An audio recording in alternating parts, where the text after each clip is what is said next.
Very good evening and a warm welcome to Primetime News on TV1. I'm Zinat Musafir with our sign language interpreter Brian De Cruz joining us via Zoom.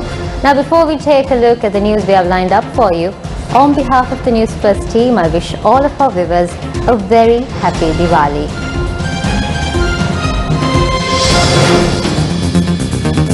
Several shortcomings in the process of preserving archaeological heritage sites. Auditor General's Department puts forward recommendations. The total number of COVID-19 cases in Sri Lanka exceeds 16,000. Cargo containers pile up at the port. Chairman of Ports Authority requests employees to return to work to resume operations. Senior journalist and veteran artist Sydney Chandrasekhara has passed away. Funeral to take place at the Buralla Public Cemetery tomorrow.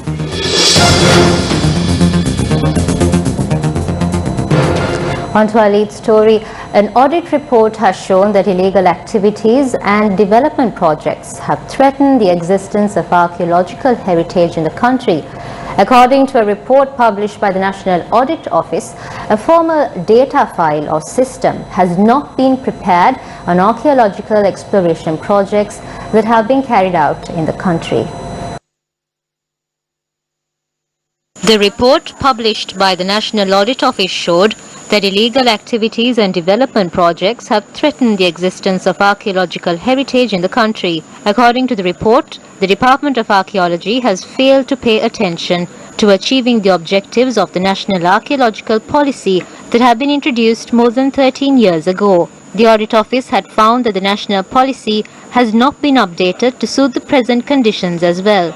It attributed the damages caused to archaeological heritages to the lack of adequate legal provisions and the scarcity of human resources. The Audit Office observed that a system has not been implemented in certain districts since 2016 to identify areas that are home to protected monuments and archaeological reserves. It also highlighted the destruction caused to archaeological heritage along with the flaws and delays in protecting such sites. In its report, the National Audit Office emphasized the need to identify archaeological sites, archaeological monuments and archaeological reserves through a gazette. The Auditor General recommended that the Archaeology Department should promptly recruit employees with competencies in the management and research of archaeological resources while filling the vacancies at the institution. Taking a look at the COVID situation in the country, another 214 COVID-19 cases were reported in Sri Lanka today, bringing the total number of confirmed COVID-19 cases in the country to 16,405. Another 283 COVID-19 recovered patients were discharged from hospitals today, bringing the total number of recoveries to 11,324. 5,028 active patients are currently receiving treatment, and the death toll due to COVID-19 in the country currently stands at 53. Sri Lanka Ports Authority Chairman, retired Major General Daya Ratnayaka, has requested port employees to report to work to ease operations after some workers were infected by COVID-19. The chairman of the authority told Newsfirst that there is a backlog of about 40,000 containers at the port. Authorities say that 61 workers at the Colombo port have been infected by COVID-19 and that between 2,500 and 3,000 workers are reporting to work at present. Accordingly, around 60 retired port workers have been called in to fill the void and to ensure smooth operations at the port. Issuing a statement, the Sri Lanka Ports Authority said that 30% of employees attached to the Jaya terminal at the Colombo port are undergoing quarantine. මේ දිනවල පවතින corona තත්ත්වය නිසා කොළඹ වරායේ බහලුම් සහ භාණ්ඩ මුදා හැරීමේ යම් ප්‍රමාදයක් නැති වෙලා තියෙනවා. මේක වරායේ ප්‍රශ්නයක් නිසා ඇතිවෙච්ච දෙයක් නෙවෙයි. The unloading and clearing process at the Colombo port has been hit by delays. This is not due to the fault of the port. The port is in an establishment that works around the clock through the week. There's a backlog of containers due to lockdowns and travel restrictions that have been imposed in the country. Last time we granted massive concessions to importers over their payments to the port, the customs department and shipping lines. However, do not expect that this time. We request all employees attached to the port Customs Department and other related entities to report to work and to fulfill their responsibilities. We request the families of these workers to allow them to report to work. Their duties are essential to the country. මේ සමස්ත රටේම පිබිදීම ඇතින්නේ. Meanwhile, the Department of Customs has decided to clear the backlog of containers at the Colombo port during the weekend. Around 2,500 containers were cleared daily during this period last year. However, this figure has been limited to 1,300 due to COVID-19. අපි ඊයේ කළමනාකාරීත්වයේ විශේෂ සාකච්ඡාවක් පැවැත්වුවා. The management of the department convened a special meeting yesterday upon the instructions of the Customs Director General, retired Major General Vijitha Ravipriya. He issued instructions to execute operations as usual during the weekend. We hope to carry out these duties with this momentum tomorrow and in the coming weekend to facilitate the clearance of containers. Our objective is to reduce congestion at the port and to strengthen the economy. ඒ වගේම ඒ මගින් වරාය තදබදය අඩු කිරීම ජාතික ආර්ථිකයට ශක්තියක් ලබා දීමට කටයුතු කිරීමට තමයි අපේ ප්‍රයත්නය.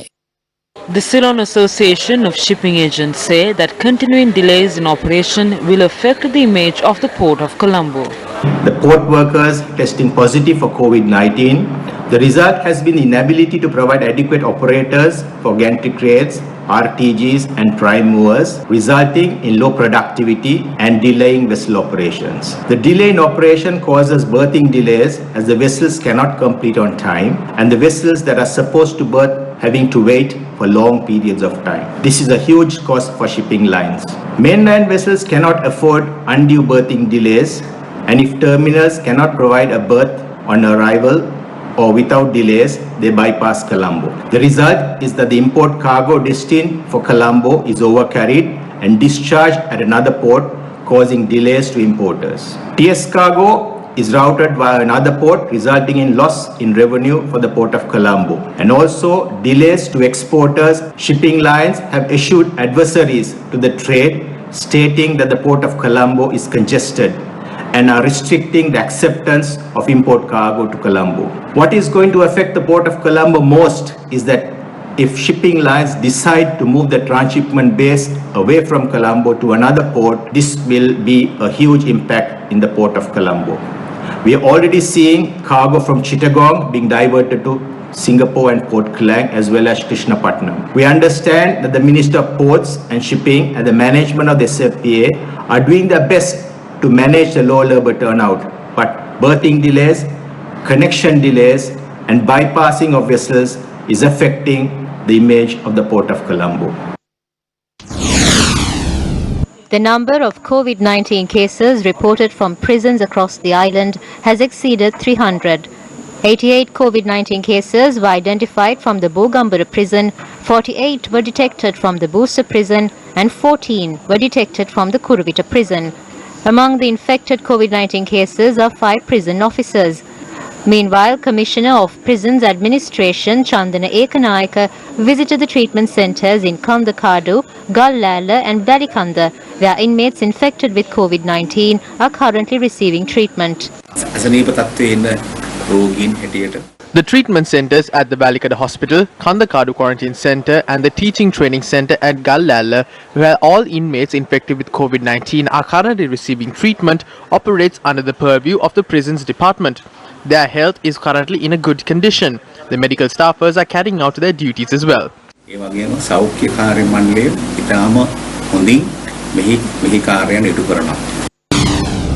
Meanwhile, a new quarantine centre was declared open today for the police officers who contracted COVID-19.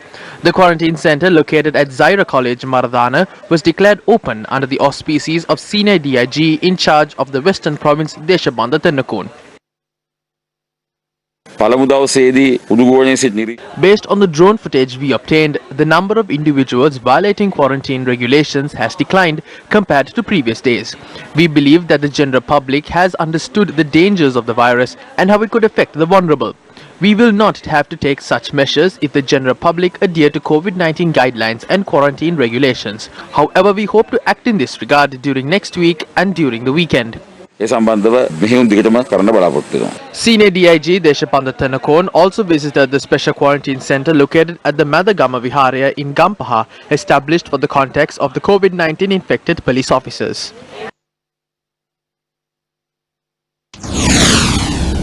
Will changes be made to the restrictions imposed in the country? The restrictions imposed on leaving the Western Province will be lifted at midnight tomorrow. Operations at all areas in the Western Province, apart from those declared as isolated, will return to normalcy after midnight tomorrow. However, if you are a resident of an isolated area, you must always adhere to the health guidelines and remain indoors. We conducted many operations utilizing drone technology during the past 2 days. We hope to continue these operations in the future. Using drone technology, we have arrested 22 people so far. There is a discourse that the beggars of the streets, particularly those near crossings in the main cities, might have contributed to the spread of the virus. When we looked into this matter, we identified that most of these beggars are actually engaged in some form of business. They collect these funds and hand it over to their leaders. We will identify the real beggars and take them to the Social Service Department or other relevant institutions, while legal action will be taken against the imposters. Following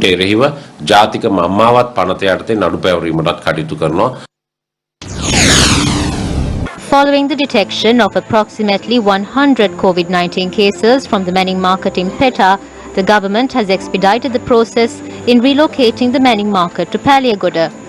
The new market facility is constructed on a 13-acre plot of land located near the Paliagoda interchange on the Southern Expressway. This project had commenced in 2014 and was to be completed in 3 stages under the supervision of the Urban Development Authority. This project, which will comprise of 1,191 stores, a cafeteria, a lavatory, banking facilities and a car park that could accommodate 600 vehicles, is estimated to cost 69 billion rupees. The new facility will also allow traders and businessmen to visit their shops in their own vehicles.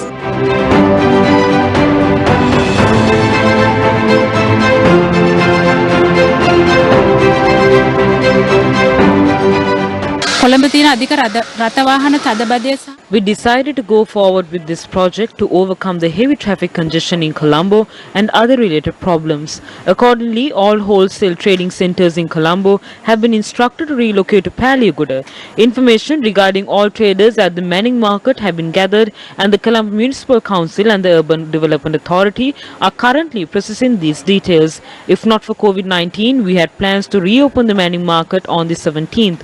However, due to the prevailing situation, we hope to open it on the 20th.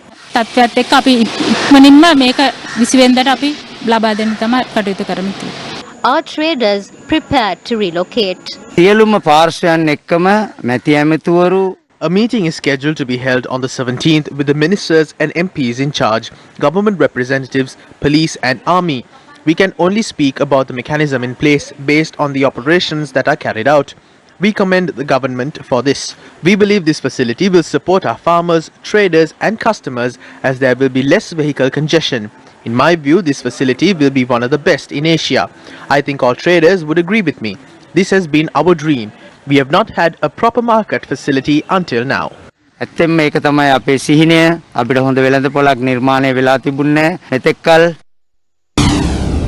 Meanwhile, many of those who arrived at the Dummala Surya Grama Niladhari office to obtain the 5,000 rupee allowance were sent back. Officials said that due to certain amendments made to the circular, the allowance could not be given to those who did not meet the relevant criteria.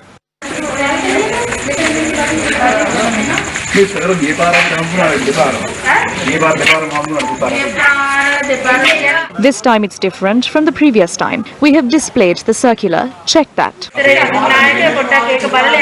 A person who came to receive the allowance suddenly collapsed and was rushed to the hospital by the residents of the area.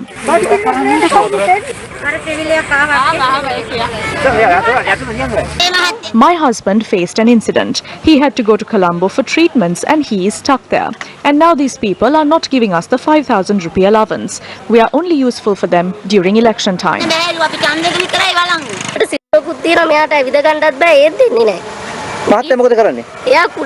has odd jobs. They are refusing to give the allowance because our name is not included in the list. Now they want us to appeal. President Gotabaya Rajapaksa engaged in religious observances at the ancient Ruwanvali Mahasaya in Anuradhapura yesterday to pray for the welfare of everyone across the globe. President Rajapaksa, who arrived at the Ruwanvali Mahasaya, called on the Chaitya Ramadipati Venerable Dr. Pallegama Hemaratana Thero. Subsequently, President Rajapaksha, First Lady Ayoma Rajapaksha and Army Commander Lieutenant General Shavendra Silva engaged in special religious observances.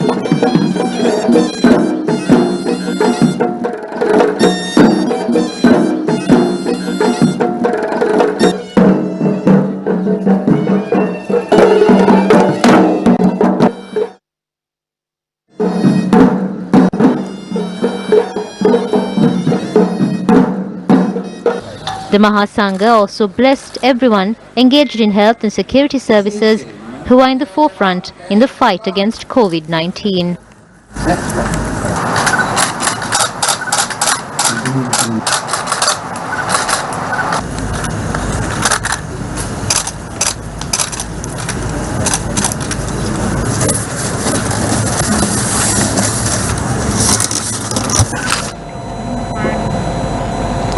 The memories left behind by great personalities who made this world a better place can never be forgotten.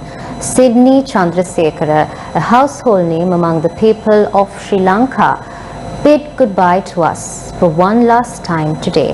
He was 61 years old at the time of his demise.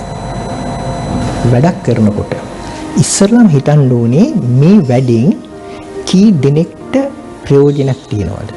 කී දෙනෙක් සතුටටපත් වෙනවද? Sydney Chandrasekhara is one of Sri Lanka's greatest personalities to have carved an indelible mark in the teledrama and television industries while mastering the art of news and lyric writing. A past pupil of Ananda College in Colombo, Sydney Chandrasekhara first joined the Sri Lanka Rupavahini Corporation, where he grew under the tutelage of Titus Thotawatta, Sri Lanka's pioneer in dubbing.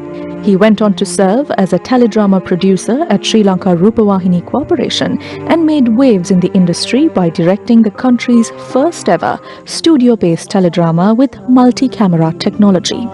It was this bold step that gave the way for Nidhi Kumbamal, a teledrama that remains etched in the hearts of the people.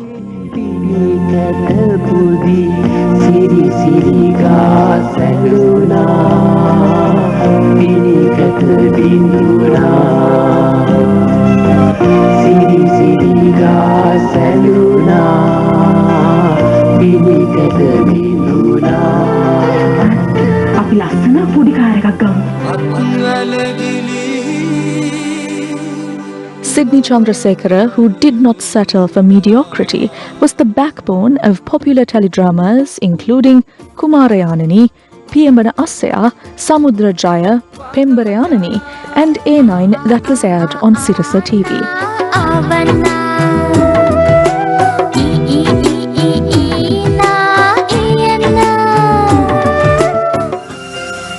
Swarnavahini's Live at 8 news broadcast and the Swarnodaya television program were also the brainchild of none other than this great personality. His lyrical creations that have touched the hearts of the youth will continue to serve as a beacon of hope for generations to come.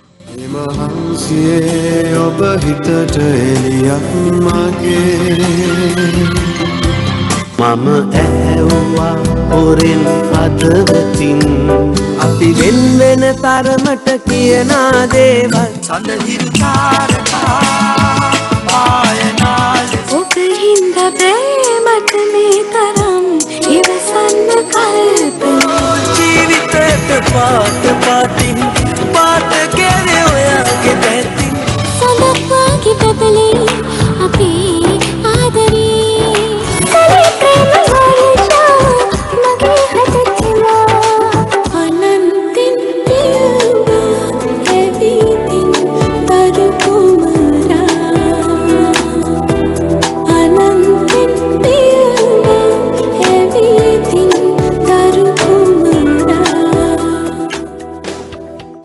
Sydney Chandrasekhara will be remembered for his significant works that he continued to craft during his tenure at the Sirasa Media Network until he waved goodbye for one last time.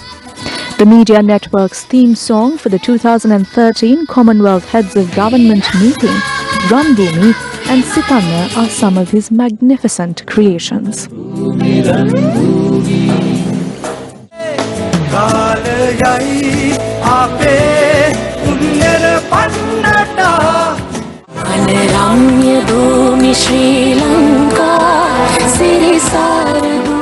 Sydney Chandrasekhara, who joined Newsfirst as a consultant, contributed to the production of the Davasa program to establish a platform that listens to the hearts of the people. ජනතාවට පොඩි බලාපොරොත්තුවක් හරි එන විදිහට මේ රට කරවන කවුරු හරි ඇවිල්ලා කරන්න.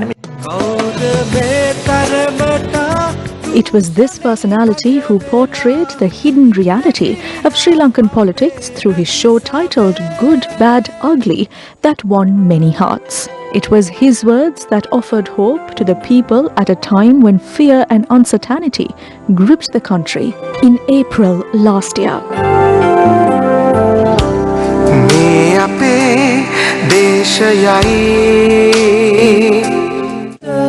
Sydney Chandrasekhara contributed towards the Gum at the initiative in a way that was unique to him, as our teams visited every nook and corner of the country to bring a smile on the faces of the people. He also holds the credit of penning down a song that the nation chorused in one voice when the COVID-19 pandemic broke out in the country. අඳුරු බලාපත අතරින් හිනහි නැගිටිමු ශ්‍රී Lanka. Despite not being in the best of health when the country was battling the pandemic, Sydney Chandrasekhara fulfilled his last duty towards his nation, giving life to the pen that he held dear to him until his last breath. This anthem will continue to resonate in the country in the years to come.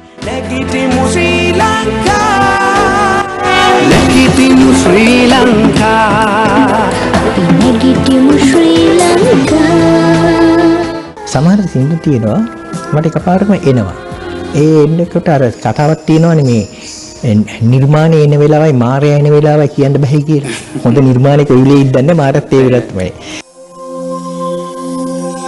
Dear Sydney, although your life on earth has come to an end, you will continue to live in our hearts, now, always, and forever.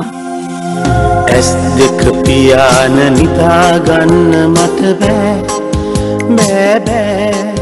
මට නිදන්න බෑ. The remains of veteran journalist Sydney Chandrasekhara was placed at the Jayaratna funeral parlour in Borella this evening. The remains of the veteran journalist will remain at the Jayaratna funeral parlour till tomorrow evening. Final rites will take place at 5:30 p.m. tomorrow at the new crematorium in Borella. The second Mahaviru ceremony, or the commemoration of November heroes of the Janata Vimukti Peramuna, was held online yesterday. Janata Vimukti Peramuna leader Anur Kumar Desanayaka presided over this year's Il Mahaviru ceremony of the party. JVP founder Rohana Vijayveera and several other late comrades of the party were commemorated during the event. එදා JR. Jayawardena විධායක ජනාධිපතිවරයෙක් නිර්මාණය කරගනිමින් ඒකාධිපතිත්වයේ බලවීරව නිර්මාණය කරා නම් ඒ හා සමාන ලෙස ගෝඨාභය රාජපක්ෂ නව බලතල එක්රැස් කරගන්න ව්‍යවස්ථා සංශෝධනයක් ඇති කරගන්න. If J.R. Jayawardena is viewed as a person who created the executive presidency that bears features of a dictatorship, Gotabaya Rajapaksa has acted similarly by bringing forth a constitutional amendment to amass powers. The present administration has tried to pass laws that would allow individuals convicted by high courts following lengthy hearings running up to 5 years to enter parliament. During the previous era, it was the Sunil Gonavalas, and today it is people like Chokomali. Pillayan, who has been remanded over the murder of a former parliamentarian, is chairing a district coordination committee meeting. He is participating in opening ceremonies, convening media briefings, and then returning to prison in the evening. This shows that remanded prisoners are roaming freely on the streets under Gotabaya Rajapaksa's administration. Just like their previous rule, the law is being neglected. Gotabaya Rajapaksa is trying to award the post of Supreme Court judge to a person who is facing a court case related to corruption. Individuals accused of misusing state funds and have red arrest warrants against them have been appointed to top positions in the treasury. They are handling the state coffers now. Presidential commissions have been set up meticulously to examine cases that are being heard before a court. Although this government rose to power by boasting about patriotism and by stroking nationalist sentiments, they have been unable to declare whether they would sign the SOFA agreement or not. According to the latest SOFA agreement, foreign military troops that arrive in the country will receive diplomatic privileges. Therefore, the government must promptly declare whether they would sign the SOFA agreement or not. They must also declare their stance regarding the MCC agreement that would see the country's land resources and assets being sold to multinational companies. We know that our country is an economic hub and that a strategy is underway to acquire more resources. The south terminal of the Colombo port was given to China under Mahinda Rajapaksa's presidency for 35 years. The east terminal is located in a strategically important area. A memorandum of cooperation has already been inked to sell off this terminal to an Indian company. The country's assets are continuing to be sold. Thousands of acres of land in the country have been vested with multinational companies. Around 150 hectares of land in 5 locations in Colombo have been identified to be given to these companies. This includes land areas in Boralla,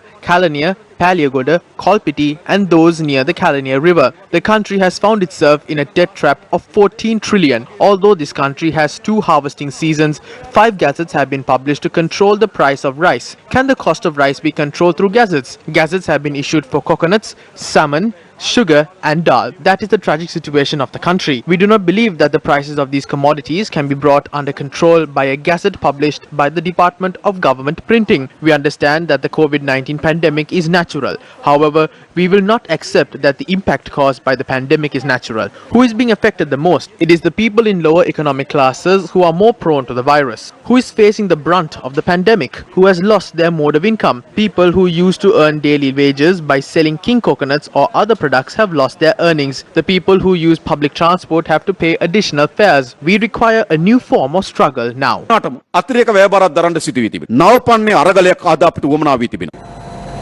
Hindu devotees across the globe celebrate as the Diwali festival falls today.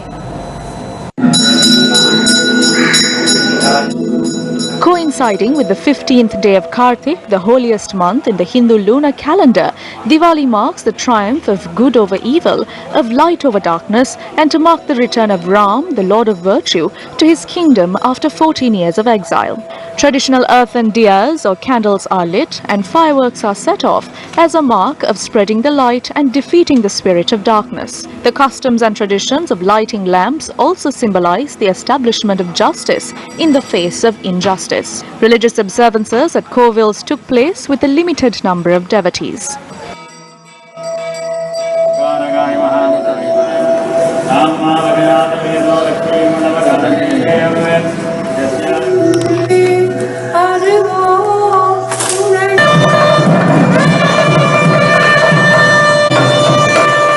President Gotabaya Rajapaksa, in his Diwali message, wished all those who celebrate the festival of enlightenment and would attain the inner peace they expect amidst the global pandemic. President Rajapaksa added that it is a blessing to establish a righteous society and a healthy lifestyle while committing to God to seek solace. Prime Minister Mahinda Rajapaksa, in his Diwali message, wished that the radiance of lamps lit will continue to bring peace and unity to our land. In his message, he adds that all Sri Lankans must strive to uplift each other and ensure our shared quest for a bright and peaceful future for Sri Lanka is realized. Leader of the opposition Sajith Premadasa has urged everyone to join prayers on this auspicious day to defeat the COVID-19 pandemic spread across the globe. The opposition leader says that the Deepavali festival will contribute to ethnic harmony and mutual understanding amongst everyone. According to data, 50% of those with diabetes are unaware of their condition. Diabetes Association of Sri Lanka said people living with diabetes are more prone to COVID-19 because their immune systems are compromised. The association said that the virus thrives in an environment of elevated blood sugar. When people living with diabetes develop a viral infection, it can be hard to treat due to fluctuations in blood sugar levels and complications. Marking 25 years of service, the National Diabetes Centre in Rajgiriya has decided to provide special concessions to patients. Diabetes is thought to be a silent killer because the illness enters a human body without much fuss, and unknowingly the people can carry this illness, and 50% of the persons with the condition are unaware of the fact that they have embarked upon a life with diabetes that has to be catered to. We have set up in 1998 a special facility called the insulin bank. The insulin bank indicates that we are ready and able to help any of our people requiring help, especially the young, needy type 1 patients who require lifelong insulin therapy. We are able to, with our supporting sponsors, give them free insulin, do all the tests that are necessary on a regular basis, have a consultation with a doctor at the center on a regular basis, and look after their psychological needs also, because most of these young children are under severe stress because of the illness. So we have done both by helping to control the diabetes, helping to advise the people with COVID and diabetes to look after themselves even more carefully than otherwise. The first step. Excuse me, at what time will the class begin? It should start by 3:30 in the afternoon. පන්තිය කීයටද පටන් ගන්නෙ? අද හවස 3:30 වෙද්දී පටන් ගන්න ඕනේ. எத்தனை மணிக்கு வகுப்பு தொடங்கும்? இன்று மாலை 3:30 அளவில் ஆரம்பமாக வேண்டும். The first step.